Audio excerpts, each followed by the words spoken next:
আমাৰ অনুভৱত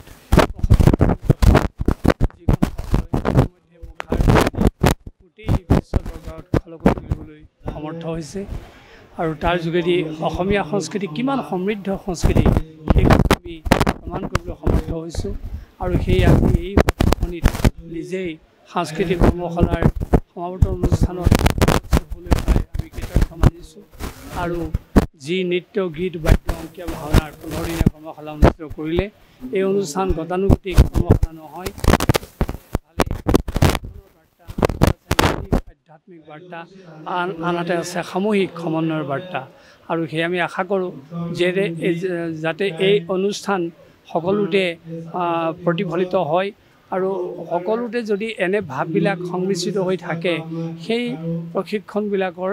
বা কৰ্মশালাৰ সাৰ্থকতা থাকিব আৰু আমি এইটো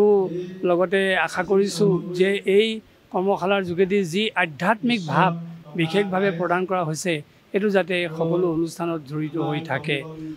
আৰু ক'বই লাগিব মহাপুৰুষ শংকৰদেৱ গুৰুজনাই তথা অনুগামী সন্তসকলে যি সত্ৰ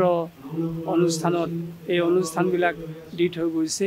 এই অনুষ্ঠানবিলাকৰ প্ৰকৃত তত্ত্ব অনুভৱ কৰিবৰ কাৰণে এনে কৰ্মশালাৰ আৱশ্যকতা আছে প্ৰাসংগিকতা আছে আৰু ইতিমধ্যে তেখেতসকলে সেই প্ৰাসংগিকতাৰ কথা দাঙি ধৰিছে আমি তাৰা মহন্ত প্ৰমুখ্যে সেই উদ্যোক্তাসকললৈ কৃতজ্ঞতা জনাইছোঁ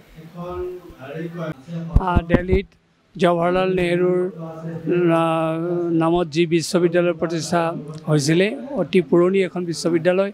তাত আমাক যি সত্ৰ সম্পৰ্কে বক্তৃতা দিবলৈ আমাক দায়িত্ব দিয়া হৈছিল আমি 20 মিনিটৰ এটা ভাষণ ৰাখিছিলোঁ সত্ৰ মানে কি আৰু সত্ৰ সংস্কৃতিৰ ফিলচফি দৰ্শনটো কি আৰু সত্ৰৰ পৰম্পৰা কি আৰু সত্ৰৰ অভ্যাসধৰ্মী কাৰ্য কি এই গোটেইখিনিৰ ওপৰত 20 মিনিটৰ ভিতৰত কৈছিলোঁ কিন্তু তাৰপিছত গম পালোঁ যে তেখেতসকলে আমাৰ সত্ৰ সংস্কৃতিৰ এটা সম্যক ধাৰণা ল'ব পাৰিছে আৰু তেখেতসকলে যেতিয়া আমাক কৈছে যে আপোনাৰ কথাখিনি যোগেদি আমাৰ বোধগম্য হৈছে তেতিয়া আমি অনুপ্ৰাণিত হৈছোঁ শিশুসকলৰ শাৰীৰিক মানসিক উৎকৰ্ষ সাধনৰ বেলিকা অতিব প্ৰয়োজন এই নৃত্য গীত বাদ্য ভাওনা কৰ্মশালা গতিকে ইয়াৰ যোগেদি আমাৰ উত্তৰপুৰুষসকল আমাৰ যিসকল উঠি আছে আমাৰ সৰু সৰু ল'ৰা ছোৱালী সকলোৱে আধ্যাত্মিক পুষ্ট হ'ব শাৰীৰিকভাৱে পুষ্ট হ'ব আৰু মানসিকভাৱে পুষ্ট হ'ব আৰু এই ধাৰণাৰ সৈতে এই সত্ৰত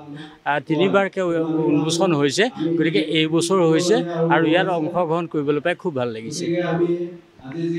যিকোনো খবৰৰ বাবে যোগাযোগ কৰক 7099017330 লগতে 7099017110 নম্বৰত